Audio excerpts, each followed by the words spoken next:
లెనోవోలో 2-in-1 laptops తీసుకొని వచ్చినామండి. అది కూడా చాలా తక్కువ ప్రైజ్లో తీసుకొని వచ్చినాం. ఆల్ ఓవర్ ఇండియాలో ఏ స్టోర్తో కంపేర్ చేసుకున్నా కూడా మనం ఇచ్చే ప్రైజ్ అయితే ఉండదు. సో ఇక ల్యాప్టాప్ విషయానికి వస్తే కంప్లీట్గా బ్రాండ్ న్యూ కండిషన్, స్క్రాచ్లెస్ కండిషన్లో తీసుకొని వచ్చినాం. కంప్లీట్గా 360 డిగ్రీస్ అయితే రొటేట్ అవుతుంది.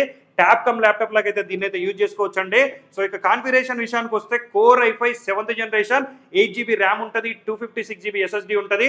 విండోస్ 10 ఒరిజినల్ ఆపరేటింగ్ సిస్టమ్ అయితే ఉందండి. సో ఇక ప్రైస్ విషయానికి వస్తే కేవలం 13,999కే ఇస్తున్నాం. ఎక్కడ కంపేర్ చేసుకున్నా కూడా ఇంత తక్కువ ప్రైస్ అయితే ఉండదు. సో తొందరగా అర్జెంటుగా మన స్టోర్స్కి అయితే విజిట్ చేసి అయితే పర్చేజ్ చేసుకోండి. సో అలానే దీంతో పాటుగా ఒక వైర్లెస్ మౌస్ మనం ఫ్రీగా ప్రొవైడ్ చేస్తున్నాం. ఒక వాటర్ ప్రూఫ్ బ్యాగ్ కూడా మనం అయితే ఫ్రీగా ప్రొవైడ్ చేస్తున్నాం అండి. ఇక మన స్టోర్స్ అయితే హైదరాబాద్, వైజాగ్, విజయవాడ, బెంగళూరులో అయితే ఉన్నాయి. రాలేని వాళ్ళకి ఆల్ ఓవర్ ఇండియా మీరు ఎక్కడున్నా సరే డెలివరీ కూడా మనం అయితే ప్రొవైడ్ చేస్తున్నాం. సో ఈ మోడలే కాకుండా చాలా రకాల మోడల్స్ చాలా తక్కువ ప్రైస్ అయితే మనం అయితే ప్రొవైడ్ చేస్తున్నాం. నీడున్న వాళ్ళైతే విజిట్ చేయండి, పర్చేజ్ చేయండి. ఇలాంటి ఇంట్రెస్టింగ్ మోడల్స్ అండ్ అప్డేట్స్ కోసం అయితే మన రెయిన్బో సిస్టమ్ పేజ్ని ఖచ్చితంగా ఫాలో చేయండి. Thank you.